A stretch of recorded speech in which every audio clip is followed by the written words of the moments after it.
Le cristal du lustre vibrait au son de la musique. Les violons flottaient au-dessus des têtes des invités, se mêlant au froufrou de la soie et aux rires étouffés des dames. L'hôtel particulier londonien du comte d'Ashford resplendissait comme un décor de théâtre. Dorures sur les moulures, miroirs en pied reflétant des centaines de bougies, parquet ciré jusqu'à l'éclat. Une odeur de rose, de parfums coûteux et de cire flottait dans l'air. Chaque inspiration était imprégnée de luxe et de fausseté. Violetta Winthrop se tenait près d'une colonne, légèrement à l'écart des couples qui dansaient, et s'efforçait de ne pas regarder l'horloge. Ses cheveux clairs, d'une nuance presque cendrée, étaient relevés en un chignon haut, orné d'un fil de perles que sa mère avait insisté pour y entrelacer. Quelques fines boucles descendaient le long de son cou, adoucissant la rigueur de sa coiffure. Sa robe couleur ivoire, à la taille empire, aux manches ballons bouffantes et à la jupe légère tombant en cascade jusqu'au sol, était modeste pour la saison, mais d'une coupe impeccable. Elle soulignait la fragilité de sa silhouette et la pâleur de sa peau. Violetta détestait les bijoux. Ils lui donnaient de l'air d'une poupée en vitrine, exposée pour être vendue. Et c'était précisément ainsi qu'elle se sentait depuis 3 mois. Elle avait 22 ans. Ses yeux gris clairs, encadrés de cils sombres, observaient le monde avec la méfiance de quelqu'un qui avait appris à ne pas se fier aux apparences. Ses traits étaient fins, d'une grâce presque aristocratique. Des pommettes hautes, un nez droit, des lèvres qui souriaient rarement ces derniers temps. Selon les critères de la haute société, elle était presque une vieille fille. Son père était mort 2 ans plus tôt, laissant la famille au bord de la ruine. Sa mère cherchait désespérément un prétendant, n'importe lequel, pourvu qu'il ait un titre et une fortune. Miss Winthrop vous semblait bien songeuse, fit une voix à sa droite. Violetta sursauta et se retourna. Devant elle se tenait M. Charles Lambert, le second fils d'un vicomte, avec un sourire impeccable et des yeux bleus vides. Il l'avait déjà invitée à danser 2 fois, et à chaque fois, elle avait poliment refusé. Le voilà de retour. « Je vous demande pardon, monsieur, » répondit-elle d'un ton neutre. « Je suis simplement fatiguée par le bruit. »« Alors, permettez-moi de vous tenir compagnie, » dit-il en inclinant la tête, comme s'il offrait la plus grande des faveurs. « Il fait frais dans le jardin. Allons-nous nous promener ?» Violetta se figea. Sortir au jardin avec un homme sans chaperon signifiait ruiner sa réputation. Mais refuser directement, c'était offenser un homme dont la famille avait de l'influence. Sa mère lui avait appris à sourire et à esquiver. Toujours esquiver. « Je vous remercie, mais j'ai promis la prochaine danse à Monsieur Harrington, » mentit-elle. Lambert fronça les sourcils, mais il hocha la tête et s'éloigna. Violetta expira. Le mensonge sauvait plus souvent que la vérité. Dans ce monde, la politesse était une arme, et l'honnêteté un luxe. Elle se glissa le long du mur vers les portes du couloir. Il fallait qu'elle s'échappe, ne serait-ce que pour quelques minutes. Trouver un coin tranquille où elle pourrait ôter son masque de fiancée avenante et simplement respirer. Le couloir était vide et frais. Les bougies dans les appliques murales vacillaient faiblement. Violetta passa devant plusieurs portes, les salons, la bibliothèque, le fumoir. Au bout du couloir se trouvait un petit boudoir pour les dames, un endroit où l'on pouvait toujours arranger sa coiffure, ou se reposer de la chaleur étouffante. Elle se dirigea par là. Mais avant d'y arriver, elle entendit des pas derrière elle. Rapides, déterminés. Miss Winthrop. Violetta se retourna. C'était Lady Charlotte Fitzroy, la fille d'un marquis, une beauté aux boucles sombres et au regard froid. À ses côtés marchaient 2 de ses amies, arborant toutes 2 le même sourire prédateur. « Lady Charlotte », dit Violetta en faisant une révérence, sentant son estomac se nouer. Elles n'avaient jamais été amies. Charlotte appartenait à cette catégorie de jeunes femmes qui considéraient un bal comme un champ de bataille, et les autres femmes comme des rivales. Violetta s'efforçait de se tenir à l'écart d'elle. « Vous êtes seule ?» demanda Charlotte en haussant un sourcil. Quelle audace! Je voulais juste... Venez avec nous, l'interrompit Charlotte en lui prenant le bras. Nous nous dirigions justement vers le petit salon. Il y fait plus calme. Violetta voulut refuser, mais la main de Charlotte serra son coude avec force, presque douloureusement. Les deux autres jeunes femmes marchaient derrière, lui coupant toute retraite. Son cœur s'accéléra. Quelque chose n'allait pas. Elles prirent un autre tournant. Le petit salon. Violetta ne se souvenait pas d'une telle pièce sur cette partie de la maison. Charlotte s'arrêta devant une porte, la poussa et fit entrer Violetta à l'intérieur. « Je vous en prie, entrez », dit-elle d'une voix mielleuse. Violetta franchit le seuil et se figea. Ce n'était pas un salon, c'était un cabinet de travail masculin. De lourds rideaux bordeaux, un bureau en bois sombre, une odeur de tabac et de cuir. Des sabres étaient accrochés au mur. Près de la fenêtre se tenait un homme grand, vêtu d'un frac noir, un verre de brandy à la main. Il se retourna. Violetta ne le connaissait pas. Il devait avoir une trentaine d'années, avec des traits accusés, et une mâchoire forte, un nez droit, des sourcils sombres froncés au-dessus d'yeux profonds d'un ambre brun. Ses cheveux, châtain foncé, presque noirs, légèrement ondulés, étaient peignés en arrière. Des épaules larges, une posture militaire. Sur son visage, une cicatrice à peine visible, courant de la tempe à la pommette. Il la regardait avec une curiosité moqueuse, comme une bête curieuse. « Qui êtes-vous » souffla-t-elle en reculant vers la porte. Mais la porte se referma dans son dos. Le loquet cliqueta. « Lady Charlotte !» cria Violetta en secouant la poignée. « Ouvrez !» Derrière la porte, un rire retentit, bas, triomphant. « Je vous demande pardon, Miss Winthrop », parvint la voix de Charlotte. « Mais je ne pouvais pas vous laisser accaparer l'attention du duc de Thornhill. Il est à moi. » Violetta frappa la porte de la paume de sa main. « Ouvrez immédiatement !» Mais le silence fut sa seule réponse. Puis, le bruit de pas qui s'éloignait. Elle se retourna. L'homme la fixait d'un long regard, et quelque chose de sombre, d'indéfinissable, brillait dans ses yeux d'ambre. « Il semblerait que nous ayons été piégés, » dit-il calmement, en buvant une gorgée de brandy. Sa voix était grave, légèrement rauque. « Vous le saviez ?» Violetta pressa ses mains contre sa poitrine, s'efforçant de respirer calmement. « Je m'en doutais, » dit-il en haussant les épaules. Lady Charlotte ne brille pas par sa subtilité. « Et vous n'avez rien fait ? Je ne m'attendais pas à ce que la victime soit vous. » Violetta ferma les yeux. C'était une catastrophe. Elle était enfermée dans un cabinet masculin, seule avec un inconnu. Si quelqu'un entrait, s'ils été vus...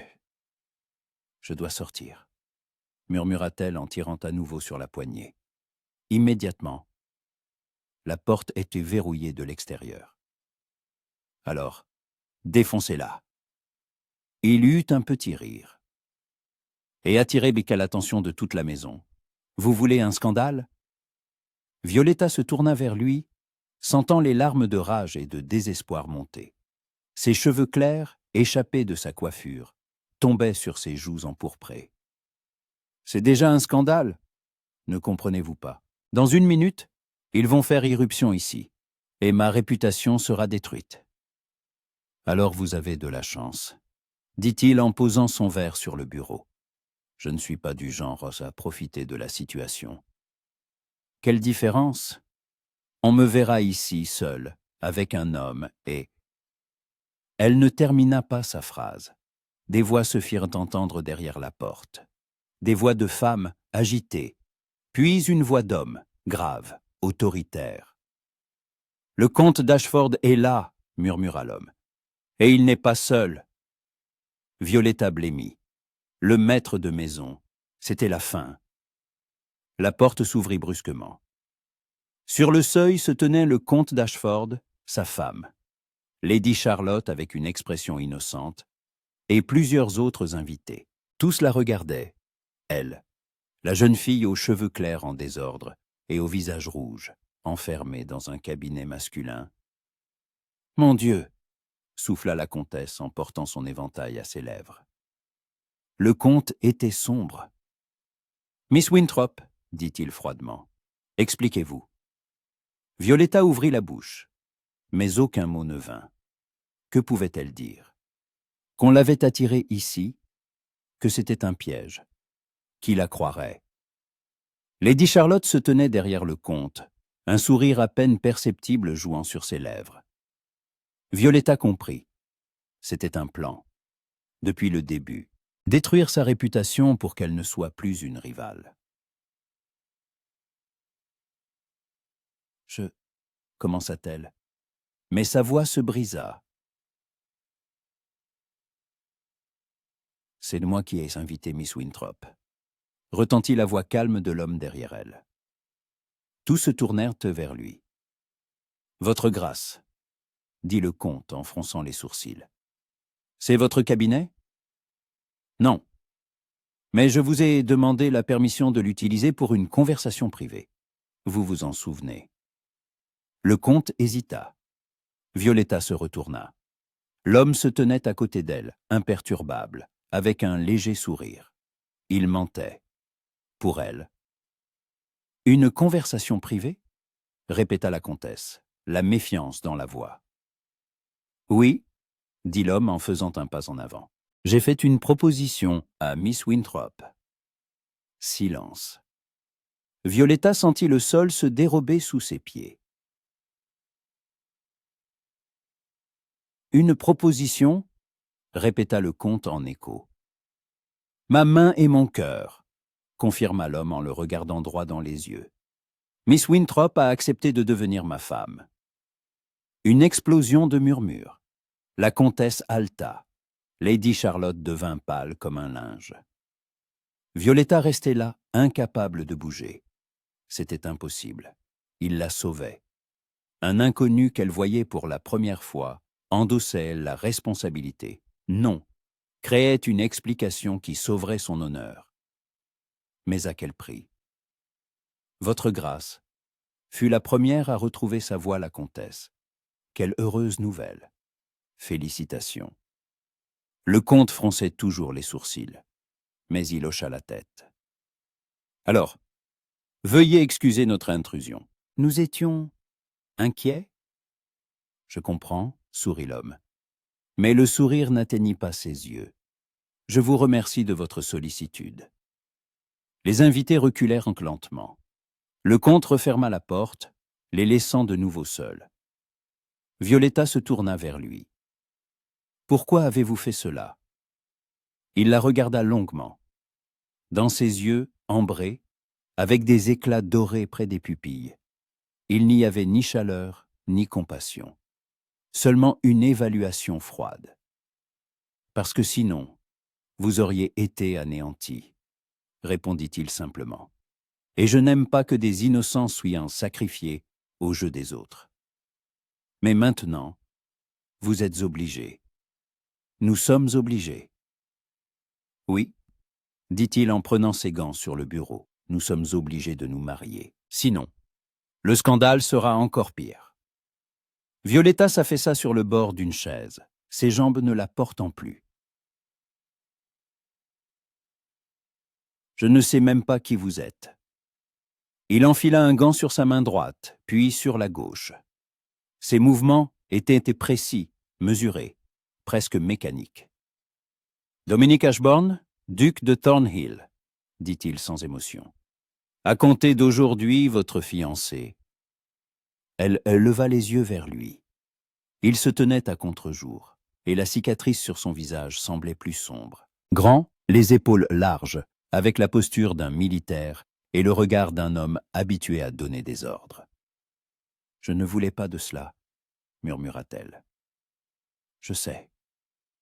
Je ne vous ai pas demandé de me sauver.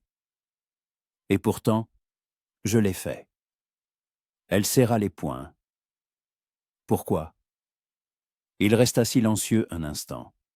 Puis il se tourna vers la porte. Parce que j'ai dit besoin d'une épouse, et vous, d'un nom. Nous avons tous les deux obtenu ce qu'il nous fallait, simplement pas de la manière prévue. Il ouvrit la porte et sortit, sans un regard en arrière.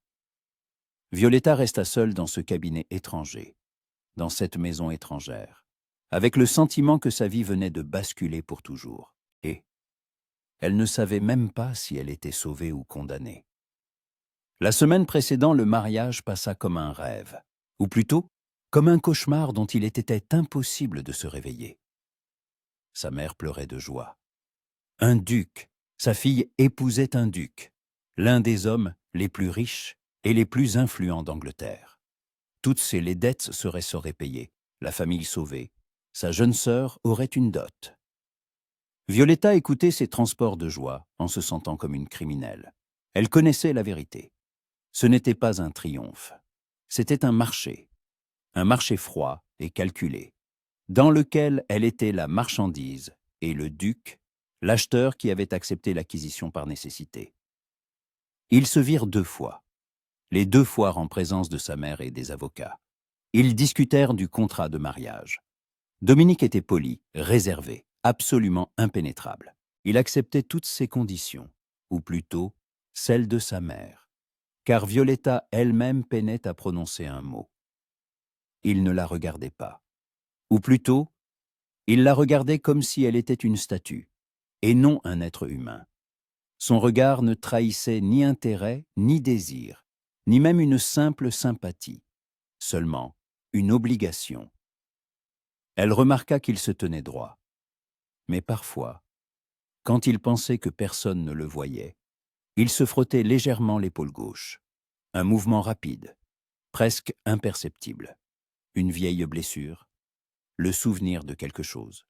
« Vous n'êtes pas obligé de faire cela, lui dit-elle un jour, alors que les avocats étaient sortis et que sa mère était distraite par le thé. Il leva les yeux de ses documents. Des yeux ambrés, froids comme un soleil d'hiver. Il est trop tard. Il n'est jamais trop tard. Vous pouvez dire que vous avez changé d'avis, que... Et qu'adviendra-t-il de vous? L'interrompit-il d'un ton égal. Vous serez banni de la société. Votre famille sera définitivement ruinée.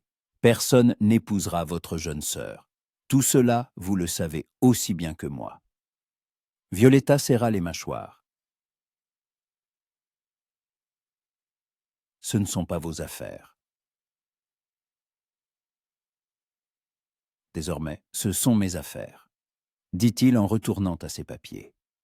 J'ai pris un engagement. Je le tiendrai. Par sens du devoir. Oui, pas par amour. Il releva la tête. Cette fois, quelque chose de vif, de presque douloureux, traversa son regard. Ses doigts se crispèrent sur sa plume, mais cela disparut si vite qu'elle crut l'avoir imaginé. « L'amour est un luxe, Miss Winthrop, dit-il doucement, que je ne peux pas me permettre. » Elle ne sut que répondre. Il se leva, boutonna son frac, des épaules larges, des hanches étroites, des mouvements précis, maîtrisés. Le mariage est Yankee qui était dans 3 jours. Soyez prête. Et il partit de nouveau, la laissant seule avec des questions sans réponse. Le mariage eut lieu dans la petite église de Saint-Georges. Sans faste, sans foule d'invités. Seulement la famille de Violetta, quelques amis du duc et le prêtre. Dominique avait insisté sur la sobriété. Il ne voulait pas transformer cela en spectacle. Violetta se tenait devant l'autel, dans une robe blanche à la taille empire, un voile de dentelle couvrant son visage, et répétait les mots du serment.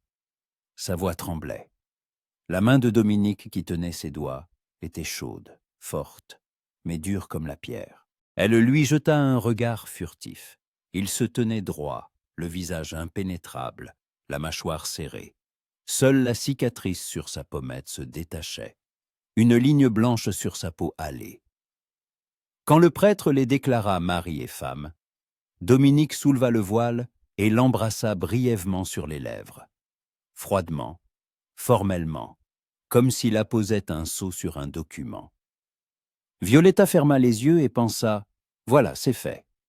Je suis maintenant la duchesse de Thornhill, et profondément malheureuse. » Après la cérémonie, on les conduisit à l'hôtel particulier du duc. Violetta le voyait pour la première fois. Un bâtiment massif en pierre grise à Mayfair, avec de hautes fenêtres, des colonnes et un portail en fer forgé. À l'intérieur, une odeur de cire d'abeille et de meubles anciens flottaient dans l'air. De hauts plafonds, des portraits d'ancêtres dans de lourds cadres, un escalier aux rampes sculptées. Les domestiques étaient alignés en rang. Le majordome, un homme aux cheveux gris et au visage impassible, se présenta comme Monsieur Hollis. La gouvernante, Madame Grenville, fit une révérence. Violetta leur adressa un signe de tête, se sentant comme une usurpatrice. « Montrez ces appartements à la duchesse », ordonna Dominique avant de se diriger dans une autre direction, sans un mot d'adieu. Violetta le suivit du regard. Il disparut derrière la porte de son cabinet de travail. Madame Grenville la conduisit à l'étage. Les appartements de la duchesse se trouvaient dans l'aile est, avec vue sur le jardin. La chambre était immense, avec un lit à baldaquin, une cheminée, un dressing. Tout était dans des tons crème et bleu. C'était beau, froid, étranger. « Si vous avez besoin de quoi que ce soit, votre grâce, dit la gouvernante, il vous suffira de sonner. » Violetta hocha la tête. Madame Grenville se retira. Silence. Violetta s'approcha de la fenêtre. Le jardin en contrebas était bien entretenu, avec des haies taillées et des allées de gravier. Personne. Pas un bruit. Elle se serra dans ses bras. Et maintenant, ils étaient mariés. Mais il ne l'avait même pas vraiment embrassée. Il ne lui avait pas pris la main. Il ne lui avait pas dit un seul mot gentil. Le soir, on lui apporta son dîner dans sa chambre. Sur un plateau, une soupe, un rôti, du vin. Elle n'y toucha presque pas. Vers 10 heures, on frappa à la porte. « Entrez » dit-elle, s'attendant à voir la femme de chambre. Mais ce fut Dominique qui entra. Violetta se leva, le cœur battant. Il portait une robe de chambre bleu nuit, ses cheveux légèrement en désordre, humides, comme s'il sortait du bain. C'était la première fois qu'elle le voyait ainsi, sans sa tenue formelle. Il paraissait plus jeune et plus fatigué. La cicatrice sur son visage était plus visible à la douce lumière des bougies. « Je ne vous dérange pas ?» demanda-t-il, s'arrêtant sur le seuil. « Non, balbutia-t-elle. « Je lisais, simplement. » Il hocha la tête, regardant le livre posé sur la petite table. Orgueil et préjugés. Violetta rougit. Quelle banalité. « Je voulais m'assurer, dit-il, que vous êtes à votre aise, ici. S'il faut changer quelque chose, dites-le à Madame Grenville. » Tout est parfait. Je vous remercie. Un silence s'installa. Il se tenait là, les mains dans les poches, regardant ailleurs. « Je ne viendrai pas ce soir, dit-il enfin. Et d'ailleurs, je n'insisterai pas sur l'accomplissement des devoirs conjugaux, pas tant que vous ne serez pas prête vous-même. » Violetta baissa les yeux. Elle aurait dû se sentir soulagée. Mais, pour une raison étrange, elle se sentit encore plus lourde. « Pourquoi ?» demanda-t-elle doucement. « Parce que vous ne vouliez pas de ce mariage, et je ne veux pas vous forcer. Mais alors, pourquoi vous être mariés ?» Il resta silencieux un instant. Puis il s'approcha de la cheminée, jeta une bûche dans le feu. La flamme s'embrassa, éclairant son visage. Des traits durs, une mâchoire serrée, des yeux sombres où passait une lueur de douleur. « Parce que j'avais besoin d'une épouse. Sans sentiment, sans prétention, sans attente. Vous conveniez, dit-il en se tournant vers elle.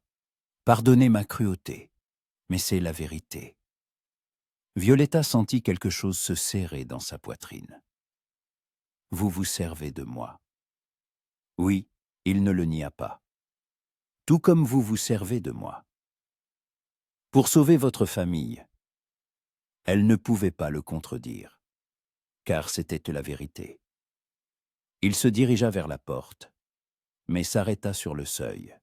« Bonne nuit, Violetta. » C'était la première fois qu'il l'appelait par son prénom, et pour une raison quelconque, cela la blessa encore plus. Les premiers jours dans l'hôtel particulier des Thornhill s'écoulèrent dans un silence étrange, presque fantomatique. Violetta se réveillait dans l'immense lit, entourée de murs inconnus, et chaque matin, il lui fallait quelques secondes pour se souvenir où elle était. Puis la réalité la submergeait comme une vague froide. Elle était mariée. Elle était duchesse, et elle était complètement seule. Dominique disparaissait tôt le matin, avant même qu'elle ne se réveille. Mary, la femme de chambre, une jeune fille discrète d'une vingtaine d'années aux cheveux châtains soigneusement coiffés, lui apportait son petit déjeuner sur un plateau et l'informait que sa grâce était partie pour affaires. Où exactement, Violetta l'ignorait. Elle n'osait pas demander. Les journées s'étiraient lentement. Elle errait dans la demeure, explorant les pièces, ce qui était désormais sa maison. Le salon aux hautes fenêtres et au mobilier, dans les tons vert pâle. La bibliothèque, avec ses rangées de livres du sol au plafond, sentant le cuir et le vieux papier. Le salon de musique, avec un piano à queue couvert de poussière. On n'en avait manifestement pas joué depuis longtemps. Tout était impeccable, cher, magnifique et mort. Les domestiques étaient polis, mais distants. Ils accomplissaient leurs tâches en silence, comme des ombres. Violetta tenta de parler à Madame Grenville, mais la gouvernante répondait de manière laconique, avec une froideur courtoise. Elle sentait qu'on la tolérait ici, mais qu'on ne l'acceptait pas. Elle était une étrangère dans cette maison, une invitée non désirée dans une vie qui n'était pas la sienne. Le soir, lorsque le crépuscule tombait sur le jardin et que les bougies s'allumaient dans les candélabres, Dominique rentrait.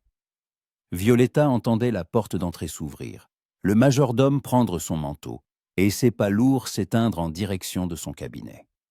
Parfois, il passait la voir pour quelques minutes, pas plus.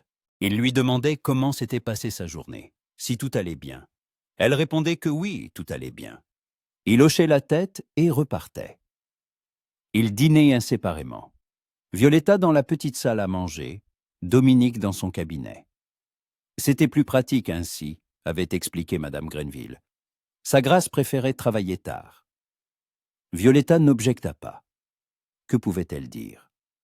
Ils étaient mari et femme sur le papier, mais de parfaits étrangers dans la vie. Le 4e jour, elle ne tint plus.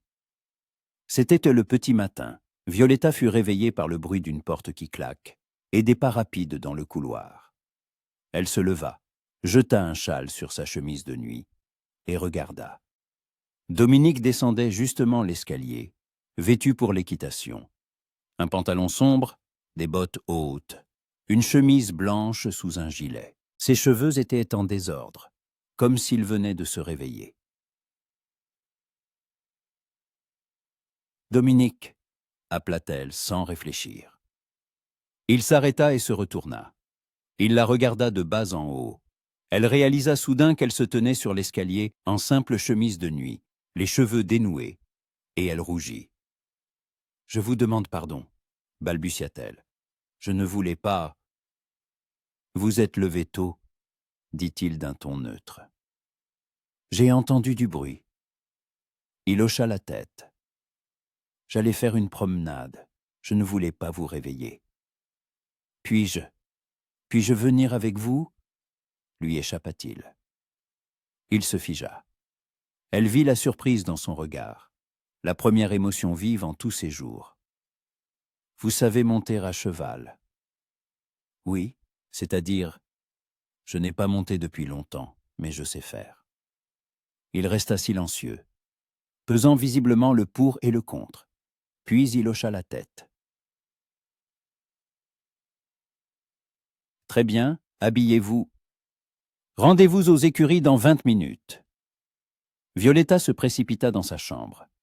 Son cœur battait la chamade, d'excitation, de peur, et de quelque chose d'autre qu'elle ne pouvait nommer. Mary Léa aida à enfiler une amazone bleu foncé. Une longue jupe, une veste cintrée à col haut, un chapeau à voilette. Ses cheveux furent rassemblés en un chignon bas. Violetta se regarda dans le miroir. Un visage pâle, des yeux gris remplis d'une attente anxieuse. « N'espère rien, se dit-elle. Ce n'est qu'une promenade, rien de plus. » Mais l'espoir germait déjà dans sa poitrine, inextinguible, tenace. Les écuries se trouvaient derrière la maison, au-delà du jardin. Violetta entra et s'arrêta, humant l'odeur familière du foin, du cuir, des chevaux. Dominique se tenait près d'un box, caressant un étalon bai. À côté, un palefrenier tenait par la bride une jument grise, élégante, aux yeux intelligents. « Voici Luna, » dit Dominique en apercevant Violetta. « Elle est calme, docile. Cela vous convient ?» Violetta s'approcha, tendit la main.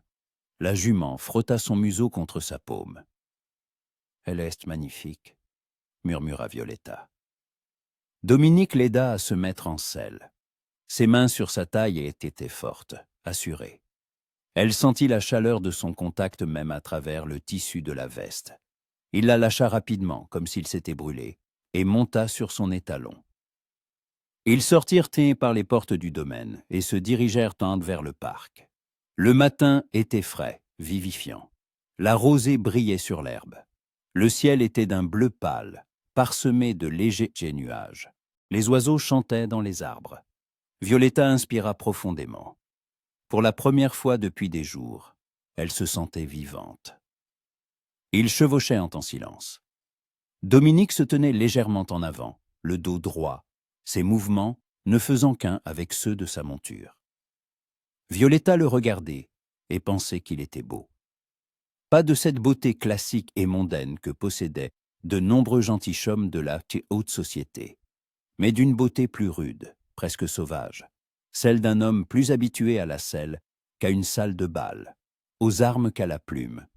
« Avez-vous servi ?» demanda-t-elle soudain. Il se retourna. « Pardon ?»« Dans l'armée. Avez-vous été militaire ?» Il hésita avant de répondre. « Oui, dit-il enfin, pendant plusieurs années. » Où ? Dans la péninsule, puis en Belgique. Violetta hocha la tête. Les guerres napoléoniennes. Il avait donc vu des batailles. La mort. Voilà d'où venait cette cicatrice. Voilà d'où venait cette froideur, ce regard d'homme qui avait appris à ne plus rien ressentir. « C'est pour cela que vous vous levez si tôt, » dit-elle doucement. « L'habitude. » Oui, il eut un petit rire, mais sans joie. Certaines habitudes sont impossibles à perdre. Ils arrivèrent près d'un petit lac.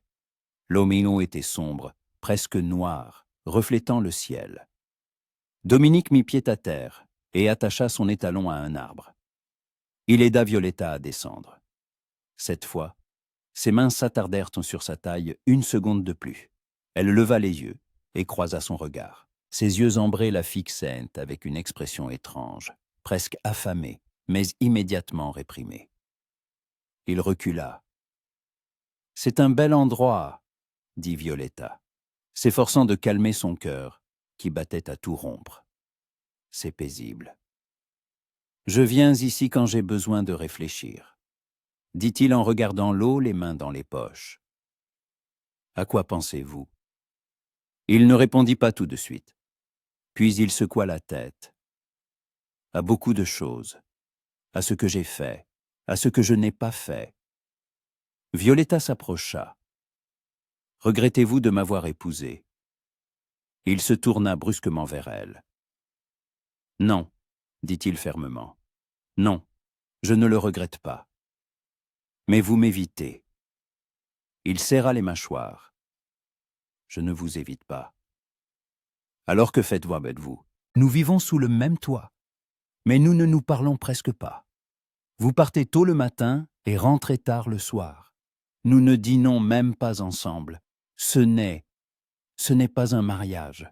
C'est une prison. » Il resta silencieux. Violetta sentit les larmes lui monter aux yeux et cligna furieusement des paupières. Ne pas pleurer. Surtout ne pas pleurer. « Je ne veux pas vous importuner, » dit-elle, s'efforçant de ne pas laisser sa voix trembler. « Je comprends que vous ne m'avez pas choisi. Mais si nous devons vivre ensemble, peut-être pourrions-nous au moins être polis, nous parler. Je ne demande pas l'amour. Mais au moins l'amitié. » Dominique la regarda longuement, puis il expira lentement. « Violetta, » commença-t-il, et il y avait quelque chose de douloureux dans sa voix. « Je ne sais pas être proche des gens. J'ai perdu l'habitude. La guerre, elle a brisé quelque chose en moi. Je ne suis plus l'homme que j'étais. » Elle fit un pas vers lui. « Alors, racontez-moi. Qui étiez-vous » Il eut un sourire amer. Un jeune idiot qui croyait que le monde pouvait être sauvé par le sabre et le courage, qui pensait que la noblesse et l'honneur signifiaient quelque chose. Ils signifient quelque chose. Non. Il secoua la tête. À la guerre, ils ne signifient de rien.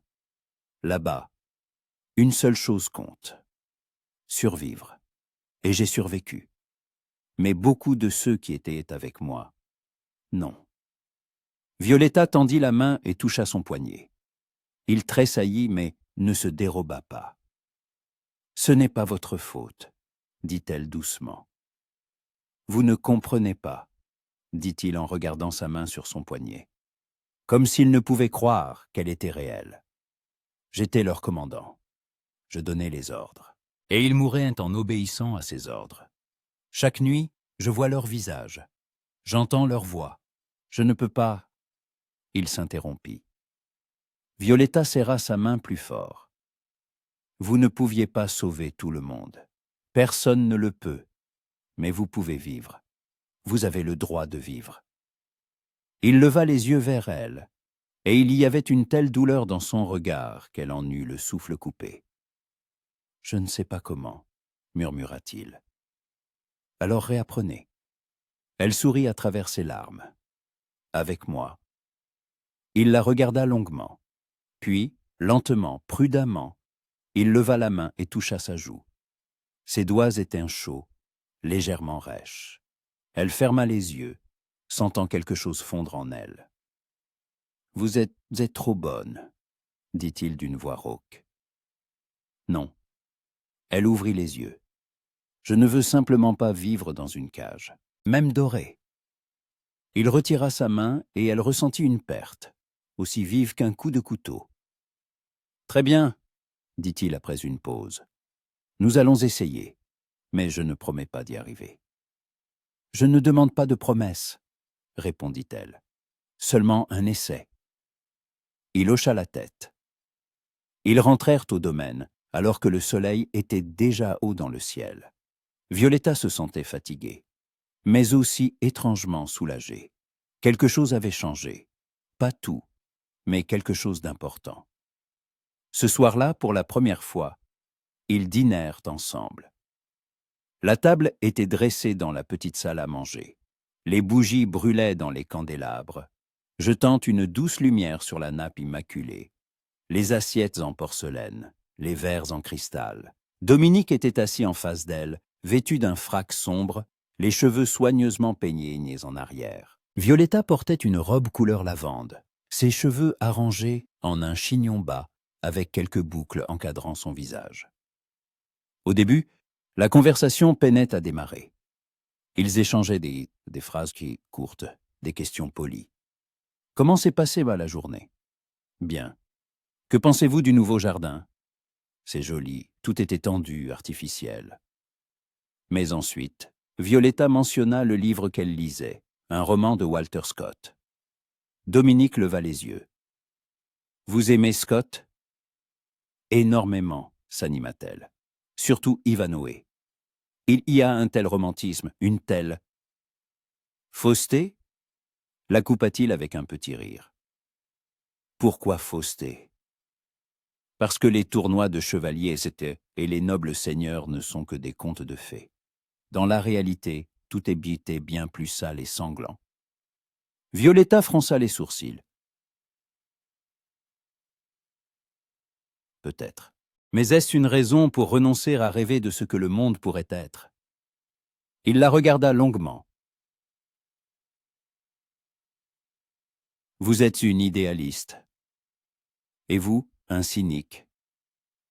Un réaliste? Corrigea-t-il. Un cynique, répéta-t-elle obstinément.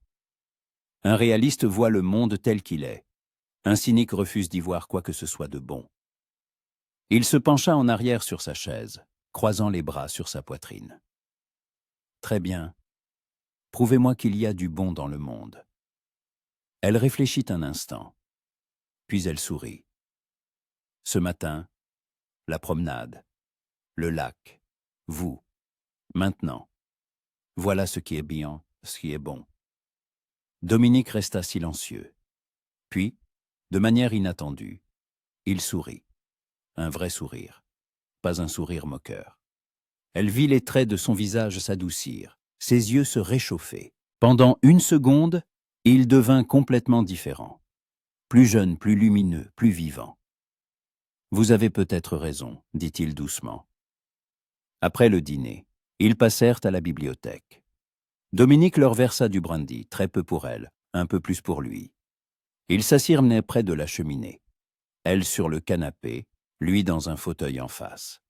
Le feu crépitait, projetant des ombres dansantes sur les étagères de livres. « Parlez-moi de votre famille », demanda Violetta. Dominique faisait tourner son verre dans sa main, regardant le liquide doré. « Mon père est mort quand j'avais 15 ans. Ma mère 1 an après lui. Je n'ai pas de sœur. Je suis resté seul, j'ai hérité du titre trop tôt. Je me suis engagé dans l'armée parce que je ne savais pas quoi faire d'autre de moi-même. » Ah, ça publiait tout, qui. Et vous avez combattu? Oui. Et quand vous êtes revenu? Il marqua une pause.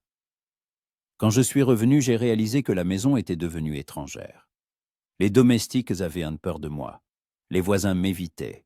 J'étais comme un fantôme dans ma propre vie. Je travaillais, je gérais les domaines. J'assistais aux sessions du Parlement. Mais tout cela était mécanique, sans signification. Et maintenant? Demanda-t-elle doucement. Il leva les yeux vers elle.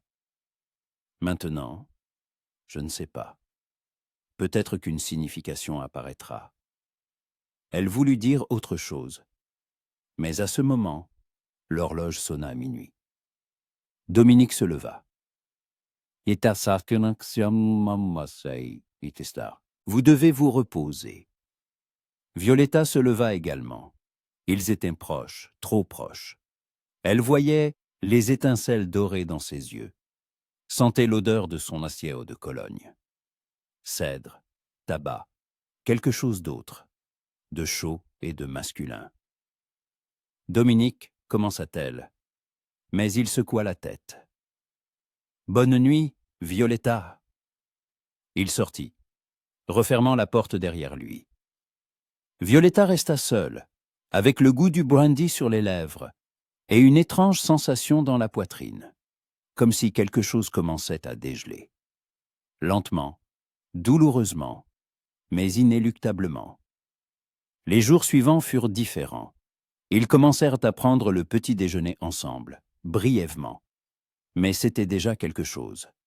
Dominique parlait des affaires du domaine, des problèmes avec les métayers, des plans pour la saison à venir. Violetta écoutait, posait des questions, proposait des idées. Parfois, il l'écoutait. Parfois même, il était d'accord. Elle commença à s'impliquer davantage dans la gestion de la maison. Au début, Madame Grenville résista, poliment mais fermement. Mais Violetta était têtue. Elle voulait se sentir maîtresse des lieux, pas une invitée. Peu à peu, la gouvernante s'adoucit. Un matin, en examinant les comptes, Violetta remarqua une étrange régularité. D'importantes sommes étaient consacrées à l'entretien d'une maison dans le Devonshire. Elle savait que Dominique possédait un autre domaine sur la côte, mais elle n'avait jamais posé de questions à ce sujet. « Allez-vous souvent dans le Devonshire » demanda-t-elle au petit déjeuner. Dominique leva les yeux de son journal. « Une fois par an, parfois moins. Mais la maison est entretenue ?»« Oui. » « Pourquoi, si vous n'y vivez pas ?» Il plia son journal. « C'est la maison de mes parents. Je ne veux pas qu'elle tombe en ruine. Puis-je la voir ?» Dominique fronça les sourcils. « Pourquoi ? » « Parce que cela fait partie de votre vie, et je veux la connaître. » Il resta longtemps silencieux. Puis il hocha la tête. « Maman ? » « Très bien. Nous partirons dans une semaine. » Violetta sourit. C'était une petite victoire, mais une victoire importante.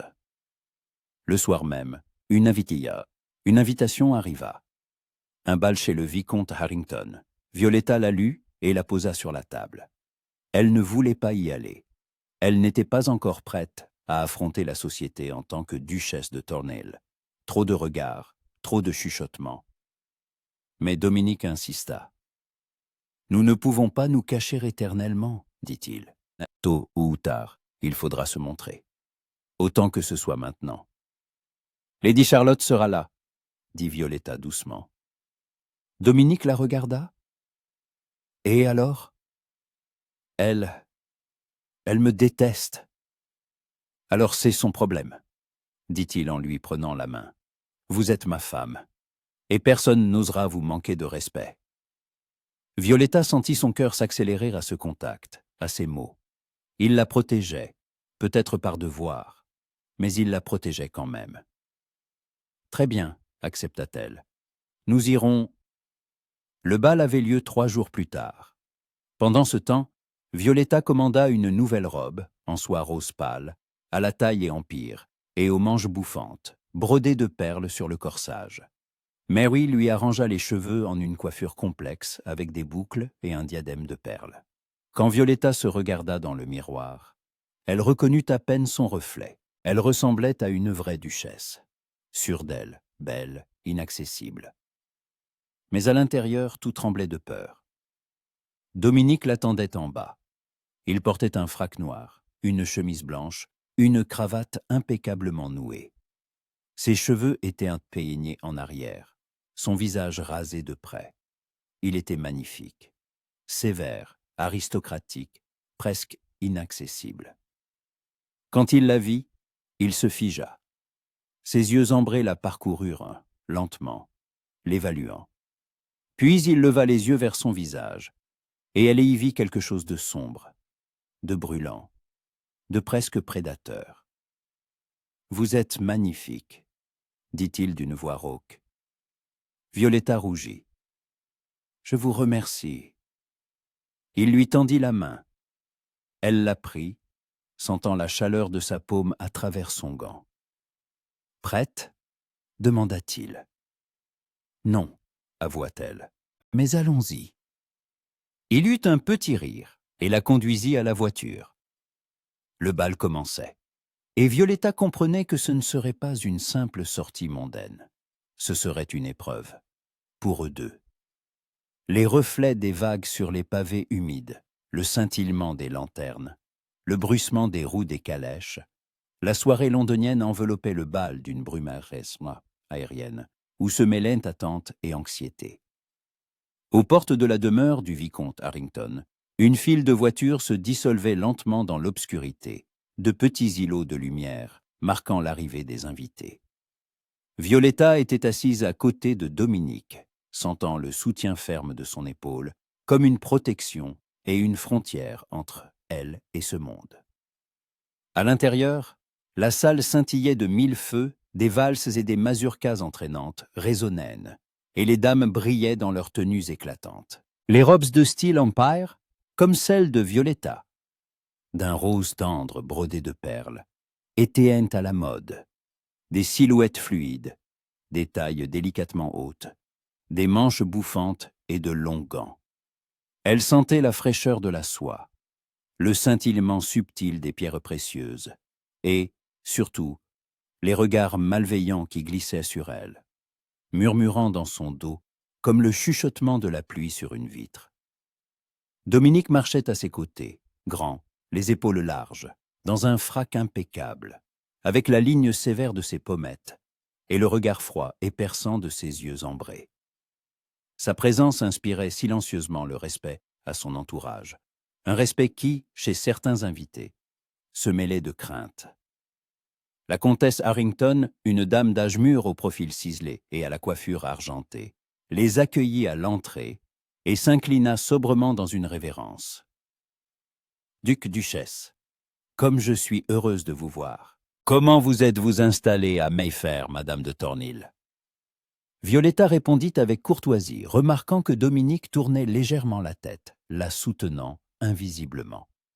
Son cœur battait une chamade anxieuse, mais elle réussit à exécuter sa révérence avec grâce, comme on le lui avait appris. « Tout est parfait, comtesse, je vous remercie. Votre demeure est un véritable joyau de la saison. » La soirée commença à se dérouler comme un carrousel de foire. Les bals étaient une épreuve pour les sens et les nerfs. Chaque geste, chaque regard, chaque mot devenait excessivement important. Violetta aperçut Lady Charlotte près de la cheminée, dans une robe d'écarlate, digne d'une reine, avec un sourire glacial. Leurs regards se croisèrent, Charlotte hocha brièvement la tête et se tourna vers son cavalier, semblant déjà avoir oublié leur ancienne querelle. Lorsque la première danse commença, Dominique invita sa femme. Une foule les entoura, mêlant les parfums et le bruissement des étoffes. Violetta posa sa main sur son épaule, sentant son calme et sa force. Il la guida avec assurance, sans une seule fausse note, et tous durent admettre que cette union était bien réelle. « Je ne suis presque plus nerveuse, » dit-elle doucement. « Vous n'avez rien à craindre, » répondit-il en se penchant légèrement vers elle. « Vous n'êtes pas seule. » Après la danse, ils furent entourés de félicitations, certaines sincères, d'autres polies, mais hypocrites. Violetta répondit calmement, bien qu'à l'intérieur, tout tremblait encore. « Quelle duchesse pleine de force !» lança l'une des dames. « Vous ne montrez presque aucune émotion. » En entendant ces mots, Violetta se souvint de sa mère, qui lui avait appris à dissimuler ses sentiments et à charmer par son sourire, même si son âme était en morceaux. Plus tard, dans un salon désert, Dominique la conduisit par la main dans une alcôve près de la fenêtre. Derrière la vitre, la lumière des lanternes tombait dans le jardin et le murmure de la nuit londonienne se faisait entendre. « Est-ce difficile pour vous ?» demanda-t-il doucement. « Un peu, » répondit Violetta en le regardant. « Mais vous êtes là et cela me soutient. » À ce moment, la porte du salon s'ouvrit. Lord Astor, un vieil ami de Dominique, petit et au sourire ironique, entra. Il s'inclina devant Violetta et lança d'un ton badin. « Le duc aurait-il appris à danser ?» Violetta se mit à rire, un rire sincère pour la première fois, sans faux-semblant. « Duchesse » se tourna vers elle Lord Astor. « Si jamais vous avez besoin de soutien, sachez que vous pouvez compter sur quelqu'un d'autre que votre mari. » Dominique lança à son ami un regard sévère, presque jaloux, mais ne dit rien. À cet instant, Violetta comprit. Sa froideur était une armure, protégeant non seulement lui-même, mais aussi elle.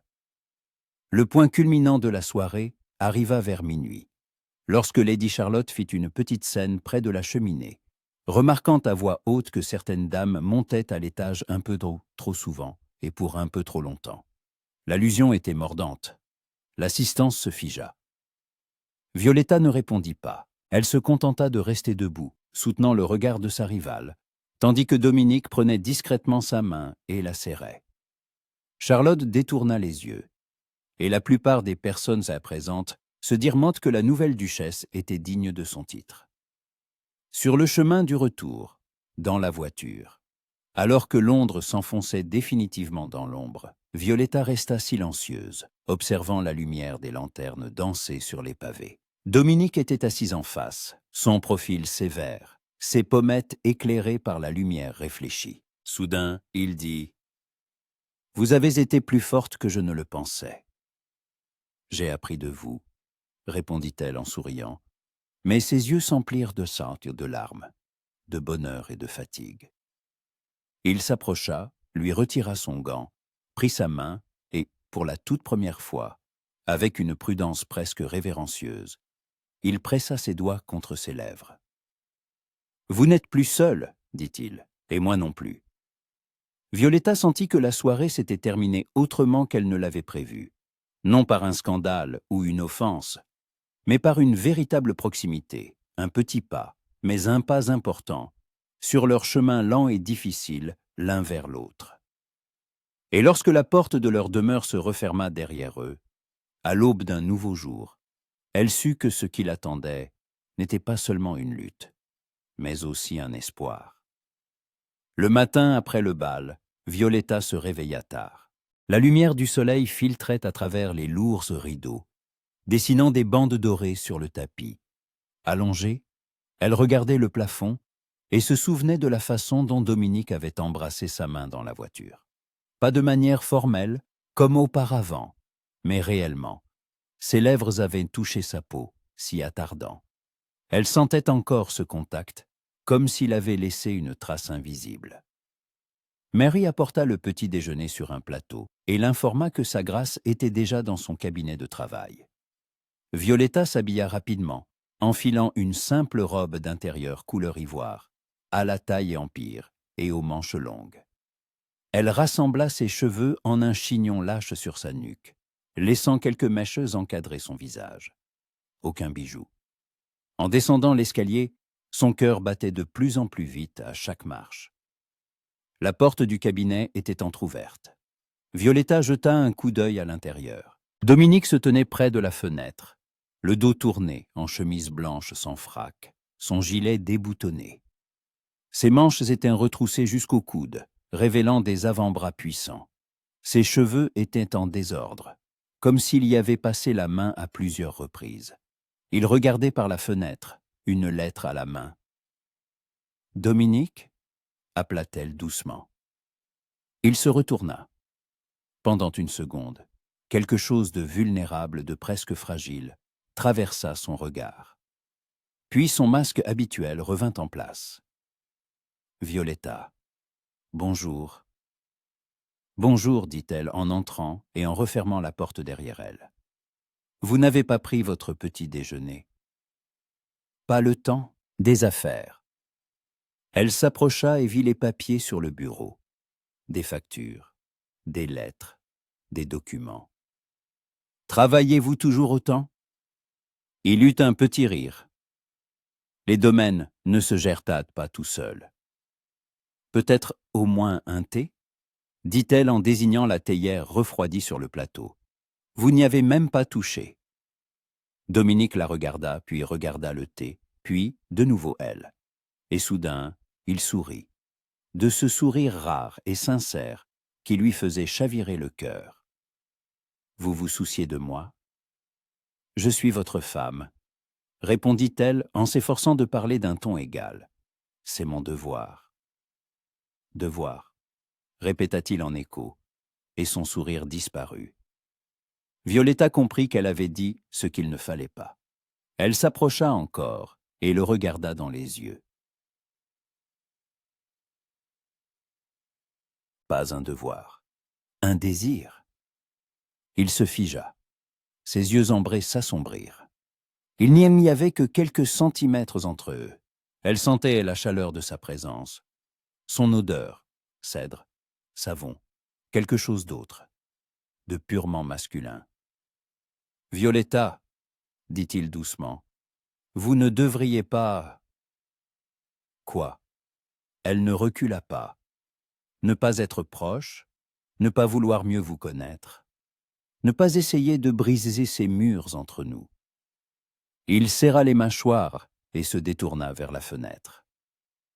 Ces murs existent pour une raison. Je sais, dit-elle en le contournant pour se placer face à lui. Ils vous protègent de la douleur, des pertes, mais ils vous empêchent aussi de vivre. Dominique resta silencieux, regardant au loin, par la fenêtre, où les branches des arbres se balançaient quant dans le jardin. Après la guerre, commença-t-il lentement, quand je suis revenu, je ne me reconnaissais plus. Tout ce que j'avais vu, tout ce que j'avais fait là-bas, cela m'avait changé. Je ne pouvais plus ressentir les choses comme avant. C'était comme si une partie de moi était restée sur ce champ de bataille, enterrée avec ceux qui n'étaient pas revenus. Violetta écoutait sans l'interrompre, sentant son cœur se serrer. Je pensais que je vivrais le reste de mes jours ainsi, continua-t-il, dans ce froid, dans ce vide, et puis vous êtes apparu, et tout est devenu différent. Il se tourna vers elle, et il y avait une telle douleur, un tel désarroi dans son regard. Je ne sais pas comment faire, Violetta. Comment m'ouvrir? Comment faire confiance? Comment s'aimer? J'ai oublié. Ou peut-être n'ai-je jamais su? Elle leva la main et toucha doucement sa joue. Alors nous apprendrons ensemble, dit-elle avec douceur, lentement, pas à pas. Dominique couvrit sa main de la sienne, la pressa contre son visage et ferma les yeux. Vous êtes trop patiente avec moi. Non. Elle secoua la tête. Je vois simplement l'homme que vous cachez, et il en vaut la peine. Il ouvrit les yeux et des larmes y brillèrent, qu'il s'empressa de retenir. Il y a une semaine, j'ai dit que nous irions dans le Devonshire, dit-il. Partons demain. Je veux vous montrer cet endroit. Je veux que vous me connaissiez, entièrement. Même la partie que je cache. Violetta hocha la tête, sans retirer sa main. Je suis prête. Il se pencha, pressa son front contre le sien, et ils restèrent ainsi, sans s'embrasser, simplement proches, respirant le même air. C'était plus intime que n'importe quel contact. Le lendemain, ils partirent mais tôt le matin. Le voyage jusqu'au Devonshire prenait 2 jours. La première nuit, ils s'arrêtèrent dans une auberge de campagne, modeste mais propre. L'aubergiste leur donna 2 chambres voisines, et Violetta lui en fut reconnaissante. Malgré leur nouvelle proximité, elle se sentait encore mal à l'aise quand il s'agissait de telles choses. Ils dînèrent ensemble dans la salle commune. Un repas simple, ragoût de viande, pain, bière. Dominique était calme, presque détendu. Loin de Londres, de la société, de toutes ses obligations, il semblait différent, plus jeune, plus libre. « Voyagez-vous souvent ?» demanda Violetta en rompant un morceau de pain. « Autrefois, oui. Après la guerre, je préférais rester au même endroit. Le mouvement, cela me rappelait cette époque. La marche, la fuite. Et maintenant ?» Il la regarda, et un léger sourire apparut au coin de ses lèvres. « Maintenant, c'est différent. Je ne fuis rien. Je vais vers quelque chose. » Violetta rougit et baissa les yeux. « Vers une maison. »« Vers une maison, confirma-t-il, et vers vous. » Après le dîner, ils sortirent en prendre l'air. La nuit était fraîche, étoilée. Violetta se tenait près de la clôture, regardant le ciel enveloppé dans son châle. Dominique s'approcha et se plaça à côté d'elle. « Froid. »« Un peu, sourit-elle. Mais j'aime ça. C'est si calme ici. » Il retira son manteau et le posa sur ses épaules. Le tissu était chaud de son corps. Il portait son odeur. Violetta le serra contre elle. « Merci. » Ils restèrent en silencieux, à contempler les étoiles. Puis Dominique prit la parole. « Quand j'étais à la guerre, je regardais souvent le ciel. Il était le même là-bas et ici à la maison. Cela m'apaisait. Cela me rappelait qu'il y avait quelque chose de constant, quelque chose qui ne changeait pas. malgré toute l'horreur environnante.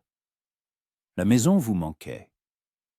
Chaque jour, dit-il en se tournant vers elle. Mais ce qui me manquait le plus, c'était le sentiment que quelqu'un m'attendait, que quelqu'un serait heureux de mon retour. Beaucoup avaient des épouses, des fiancées. Ils écrivaient des lettres, gardaient des portraits. Moi, mais je n'avais personne. Violetta toucha sa main. Maintenant, vous avez quelqu'un? Dominique serra ses doigts, fermement, mais avec douceur. Oui, murmura-t-il. Maintenant, j'ai quelqu'un. Ils rentrèrent à l'auberge, et il la raccompagna jusqu'à la porte de sa chambre. Il s'arrêta sur le seuil, sans entrer. Bonne nuit, Violetta. Bonne nuit, Dominique. Il hésita, puis se pencha et l'embrassa sur le front, longuement, tendrement, comme une bénédiction. Je suis heureux que vous soyez là, murmura-t-il, avec moi. Violetta ferma les yeux, sentant la chaleur de ses lèvres sur sa peau. Moi aussi, je suis heureuse. Il s'écarta lentement, comme s'il ne voulait pas partir. Puis il fit demi-tour et disparut dans sa chambre. Violetta entra dans la sienne, ferma la porte et s'y adossa. Son cœur battait vite, sa poitrine était emplie de chaleur. Elle toucha son front, là où ses lèvres s'étaient imposées, et sourit. Le lendemain, ils reprirent la route. Le paysage changeait, passant des collines verdoyantes aux falaises escarpées, puis à la mer. Quand ils arrivèrent dans le Devonshire, l'océan les accueillit avec le rugissement des vagues et un vent salé. La maison sur la falaise était vieille, en pierre, avec des tourelles et des fenêtres étroites donnant sur l'Ocho, sauvage, austère, magnifique. Dominique l'aida à descendre de la voiture, et ils restèrent devant l'entrée, contemplant l'imposante porte en chêne. « C'est ici, » dit-il doucement. « C'est ici que j'ai grandi, ici que j'ai été heureux. Avant la guerre ?» Violetta lui prit la main. « Tu me montres ?» Il hocha la tête. À l'intérieur, la maison était spacieuse, mais vide. Les meubles étaient recouverts de housses, des portraits ornéantaient les murs. Les cheminées étaient froides. Dominique la guida à travers les pièces, racontant des histoires de son enfance, de ses parents, de la façon dont il jouait dans ses salles, dont il apprenait à monter à cheval dans les écuries, derrière la maison. Violetta écoutait, voyant son visage s'animer, sa voix se réchauffer. Ici, il n'était pas un duc ni un militaire. Il était simplement Dominique, un homme qui avait su, un jour, être joyeux. Ils montèrent sur la terrasse qui surplombait l'océan. Le soleil se couchait, peignant le ciel de teintes écarlates et dorées. Les vagues se brisaient sur les rochers en contrebas, projetant des éclaboussures. « Je venais ici quand j'avais des difficultés, » dit Dominique, debout près de la balustrade. « Je regardais la mer et je pensais qu'elle serait toujours là, immuable, éternelle. Cela me donnait de la force. » Violetta se plaça à côté de lui, épaule contre épaule. « Merci de m'avoir amené ici, de m'avoir fait confiance. » Il se tourna vers elle, prit ses deux mains dans les siennes. « Violetta, Il hésita, cherchant ses mots. « Je ne sais pas faire de beaux discours. Je ne suis pas un poète. Mais je veux que vous sachiez, vous avez tout changé. Depuis le moment où vous êtes entré dans ma vie, j'ai recommencé à ressentir. Au début, cela m'effrayait. Mais maintenant, j'en suis reconnaissant. » Violetta sentit les larmes lui monter aux yeux. « Moi aussi je suis reconnaissante de m'avoir sauvée, de ne pas vous être détournée, de me donner la chance de vous connaître. » Dominique porta ses mains à ses lèvres, embrassa les jointures de ses doigts, d'abord d'une main, puis de l'autre. « Je ne sais pas si je pourrais un jour m'ouvrir complètement, » dit-il honnêtement. « Trop de cicatrices, trop d'obscurité. Mais je veux essayer. Pour vous, pour nous. » C'est tout ce que je demande, murmura-t-elle. Juste un lycée? Il la serra dans ses bras, l'enlaçant fermement, le visage enfoui dans ses cheveux. Violetta se blottit contre lui, sentant son cœur battre, ses mains trembler sur son dos. Je commence à... Il s'interrompit, puis continua d'une voix rauque. Je commence à ressentir ce que je pensais avoir perdu pour toujours. Grâce à vous, Violetta s'écarta, le regarda dans les yeux. Tu ne l'as pas perdu, tu l'as simplement caché, très profondément. Mais c'est toujours là, dit-elle en posant sa main sur sa poitrine. Ici, Dominique couvrit sa main de la sienne, et ils restèrent ainsi, sur la terrasse surplombant la mer déchaînée, sous un coucher de soleil flamboyant, sentant le fil invisible qui se tissait entre eux, solide, précieux, encore fragile, mais devenant chaque jour plus fort. « Resterons-nous ici quelques jours ?» demanda Violetta. « Autant que tu le voudras, » sourit-il. « Cette maison est désormais aussi la tienne. » Violetta hocha la tête, se blottit de nouveau contre son épaule, et ils regardèrent le soleil s'enfoncer lentement sur la mer, emportant avec lui le jour et laissant l'espoir pour le lendemain. Cette nuit-là, lorsqu'ils regagnèrent leurs chambres respectives, Violetta, allongée dans son lit, songeait au chemin qu'ils avaient parcouru en quelques semaines. D'un mariage froid et calculé à quelque chose de vrai, de profond, d'important. Elle ne savait pas ce que l'avenir leur réservait. Mais pour la première fois depuis longtemps, elle n'avait pas peur, parce qu'ils y allaient ensemble. Les jours dans le Devonshire s'écoulaient lentement, comme du miel, visqueux, doux, rempli d'un silence et d'une paix que Violetta n'avait jamais connue. Ici, loin de Londres, des regards de la société, des chuchotements dans son dos, ils pouvaient simplement être eux-mêmes, sans mot et sans masque, sans rôle. Le matin, ils se promenaient qu'un sur la plage. Violetta ramassait des coquillages, tandis que Dominique marchait à ses côtés, les mains dans les poches, la regardant avec une expression qu'elle n'apprit que progressivement à déchiffrer. De la tendresse, de l'étonnement, de la gratitude, tout cela à la fois sans doute. Le vent agitait ses cheveux, arrachant des mèches blondes de sa coiffure soignée. La jupe de sa robe, d'un bleu foncé, chaude et pratique, se mouillait d'éclaboussures.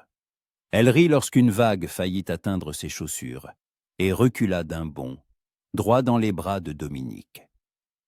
Il la rattrapa, la retint par les coudes, et ils restèrent ainsi, immobiles, proches, trop proches.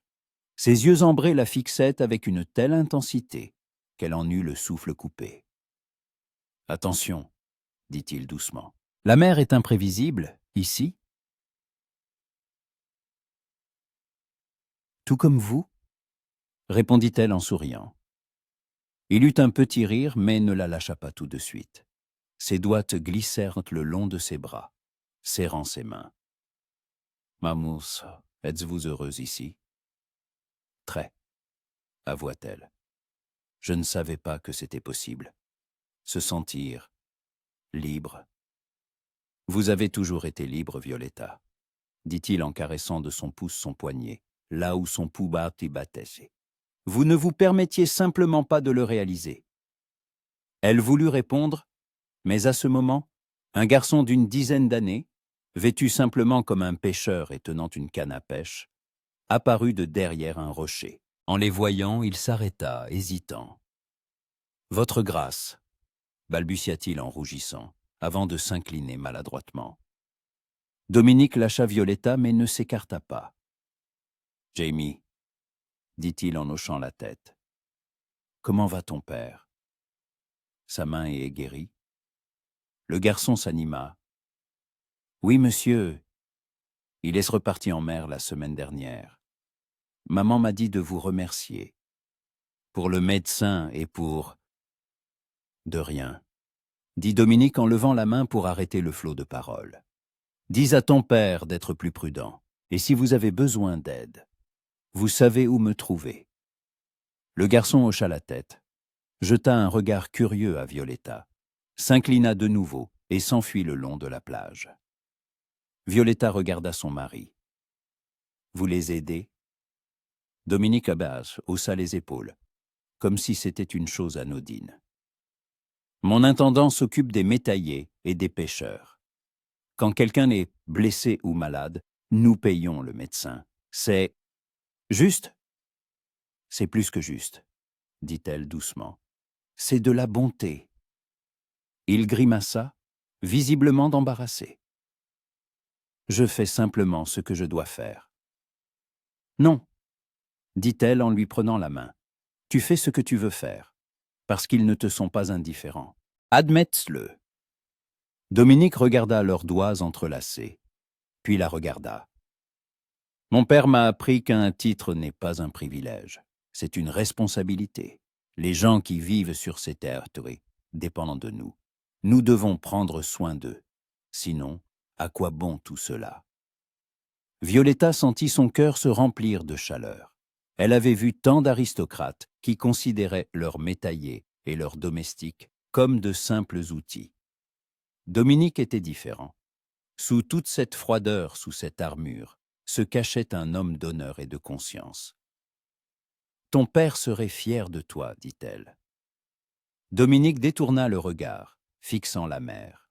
« Je ne sais pas. J'ai fait tant de choses dont j'ai honte. À la guerre. Après. Parfois, j'ai l'impression de ne pas mériter ce titre. Cette maison, toi. » Violetta se plaça devant lui, le forçant à la regarder. « Tu mérites tout cela, et même plus, tu t'es battu, tu as survécu, tu essaies de continuer à vivre, malgré la douleur. Cela te rend plus fort, pas plus faible. » Il resta silencieux, et elle vit la lutte dans ses yeux, entre le désir de croire et la peur que ce ne soit pas vrai. « Tu vois en moi ce qui n'existe pas ?» dit-il enfin. « Non. » Elle secoua la tête. « Je vois ce que tu caches à tout le monde, même à toi-même. » Dominique soupira et passa une main sur son visage. « Tu es têtu. »« Oui, » sourit-elle. « Et ça, tu le sais déjà. » Il se mit à rire, un rire bas mais sincère. Violetta pensa que c'était le plus beau son qu'elle s'ait jamais entendu. Le soir, ils dînèrent dans la salle à manger avec vue sur l'océan. Les domestiques étaient peu nombreux ici. Une vieille gouvernante, Madame Carter, qui connaissait Dominique depuis son enfance, et quelques femmes de chambre. L'atmosphère était familiale, presque intime. À table, Violetta demanda « Raconte-moi tes parents. Comment étaient-ils » Dominique posa sa fourchette et réfléchit. « Mon père était strict, mais juste.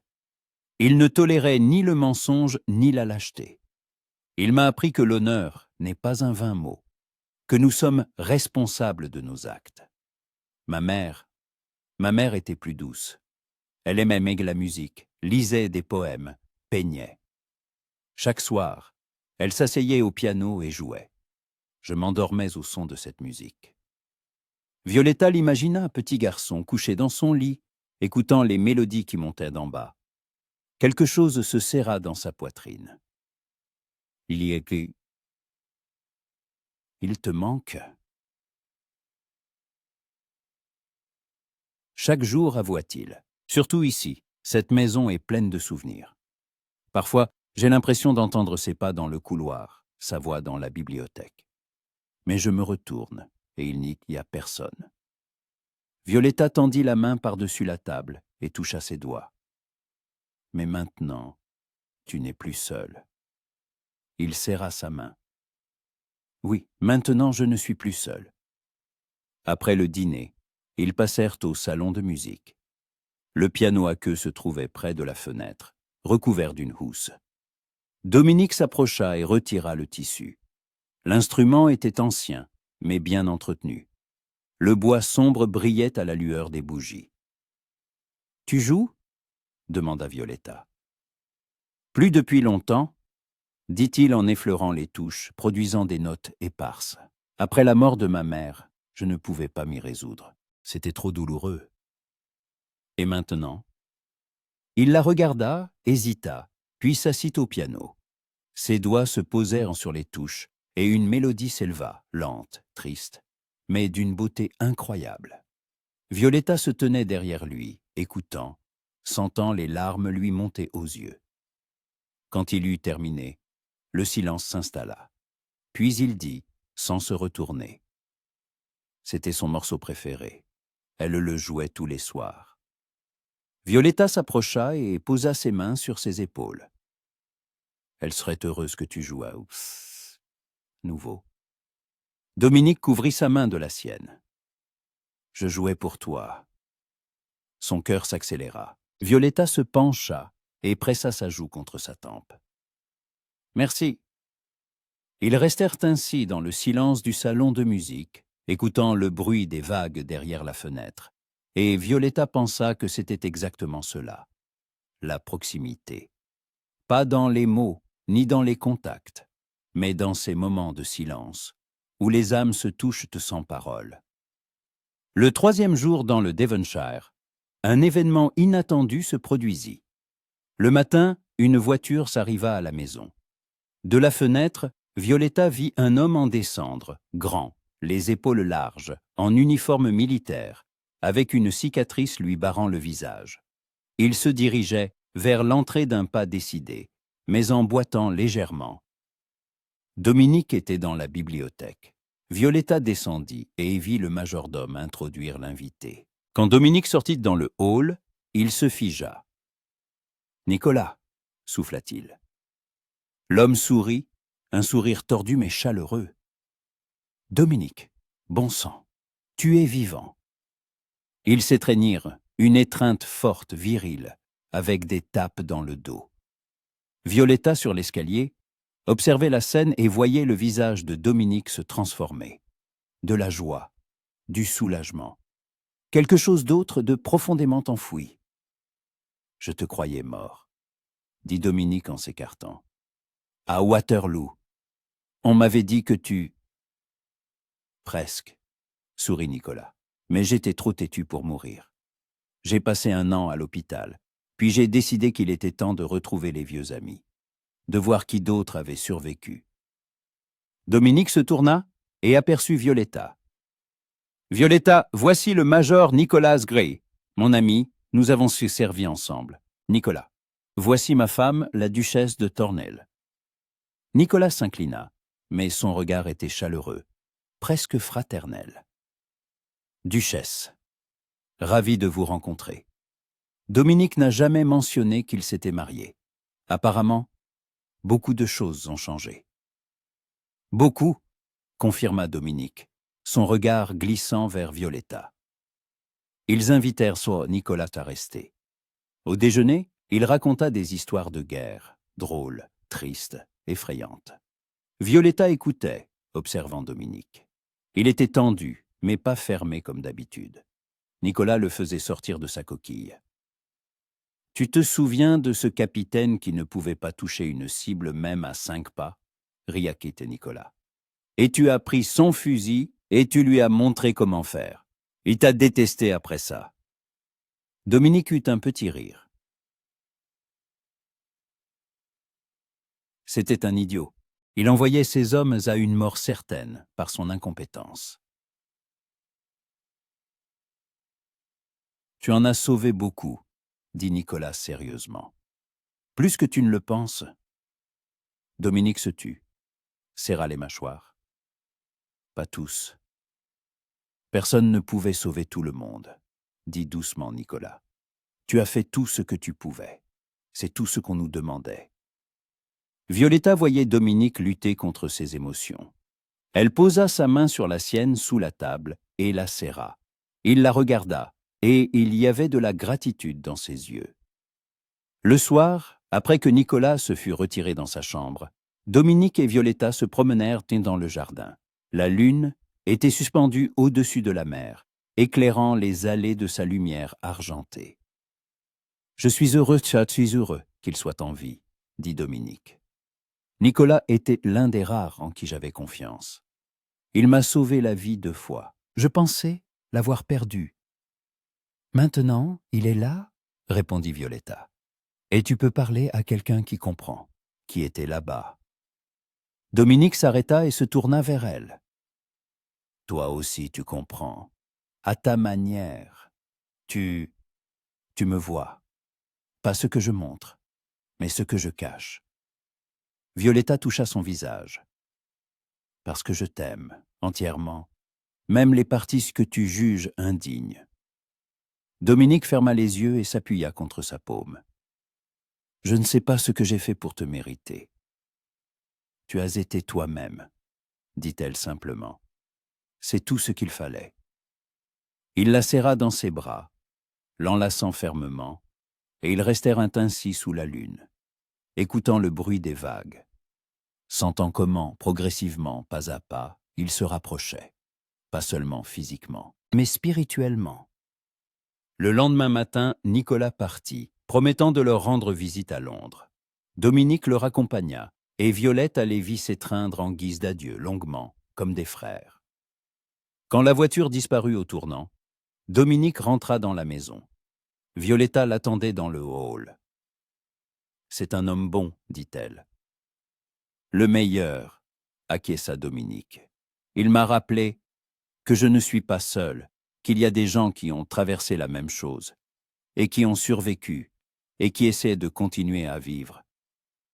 Comme toi. » Il la regarda. « Oui, comme moi. Grâce à toi. » Violetta sourit. « Devons-nous retourner à Londres ?» Dominique hésita puis hocha la tête. « Oui, mais je ne regrette pas d'être venu ici. C'était important. Pour moi. »« Pour nous ?»« Pour moi aussi, » dit-elle en lui prenant la main. « J'ai appris à mieux te connaître. Et je t'ai aimé encore plus. » Dominique l'attira à lui et l'embrassa sur le front. « Moi aussi, » murmura-t-il, « moi aussi. » Ils quittèrent le Devonshire le lendemain, mais la maison sur la falaise n'était plus seulement un lieu du passé. Elle était devenue une partie de leur histoire. L'endroit où ils s'étaient vraiment trouvés. Et tandis que la voiture les emportait, Violetta jeta un regard en arrière, vers les tours grises qui disparaissaient dans la brume matinale. Et elle sut qu'ils reviendraient, quand ils auraient besoin de silence, de paix, d'un rappel du long chemin qu'ils avaient parcouru, et qu'il y avait encore de nombreuses routes devant eux. Mais désormais, ils les parcouraient ensemble. Le retour à Londres fut comme une plongée dans l'eau froide après un bain chaud. L'agitation, le bruit, les regards, tout cela s'abattit sur eux dès les premières minutes. Mais quelque chose avait changé. Violetta ne se sentait plus étrangère dans ce monde. Aux côtés de Dominique, après tout ce qu'ils avaient vécu ensemble, elle était prête à affronter n'importe quelle épreuve. L'hôtel particulier de Mayfair les accueillit avec son ordre habituel. Les domestiques étaient alignés. Madame Grenville s'inclina dans une révérence. Mais la gouvernante regardait Violetta différemment, avec respect, presque avec chaleur. Apparemment, la nouvelle de la façon dont la duchesse s'était comportée au bal des Harrington était déjà parvenue aux oreilles du personnel. « Bienvenue chez vous. »« Votre grâce ?» dit Madame Grenville. Violetta sourit. « Je vous remercie. Comment vont les choses à la maison ?»« Tout est en ordre. Quelques invitations sont arrivées. Je les ai laissées sur votre table. » Lorsqu'ils se retrouvèrent seuls dans le salon, Dominique leur versa à tous deux un verre de brandy. Violetta s'assit sur le canapé, retira son chapeau, défit ses cheveux. Il la regardait de l'autre bout de la pièce, et il y avait tant de tendresse dans son regard qu'elle en rougit. « Quoi ?» demanda-t-elle. « Je regarde simplement, et je réalise la chance que j'ai. » Elle sourit. « Nous avons de la chance tous les deux. » Il s'approcha, s'assit à côté d'elle, et lui prit la main. « À Londres, ce sera plus difficile. La société ne nous pardonnera pas notre isolement. Ils exigeront notre présence au bal, aux réceptions, au dîner. En seras-tu capable ? Avec toi, oui, répondit-elle sans hésiter. Dominique porta sa main à ses lèvres et l'embrassa. Alors nous y arriverons, ensemble. La première épreuve arriva plus vite que prévu. 3 jours après leur retour, la mère de Violetta arriva. La voiture s'arrêta devant le portail, et une dame d'âge mûr en sortit, vêtue d'une robe coûteuse mais pas neuve. Madame Winthrop, avec un sourire forcé et des larmes brillant dans ses yeux.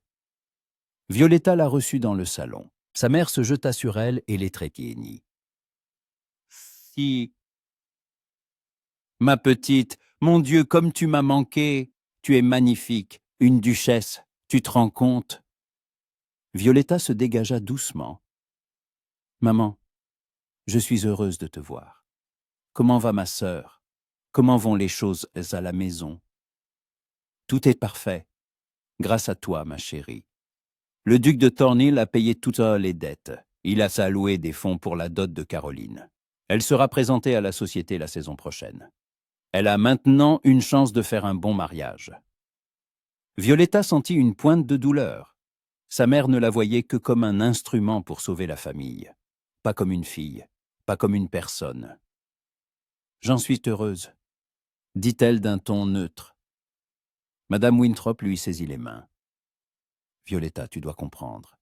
Je ne voulais que le meilleur pour toi, pour nous toutes. Tu ne peux pas imaginer à quel point c'était difficile après la mort de ton père. Les créanciers frappaient à la porte tous les jours. Je ne dormais pas la nuit, pensant qu'on nous mettrait à la rue. Et maintenant nous sommes sauvés, grâce à toi. » Violetta retira ses mains. « Maman, es-tu venue pour me remercier? Ou pour demander encore quelque chose ?»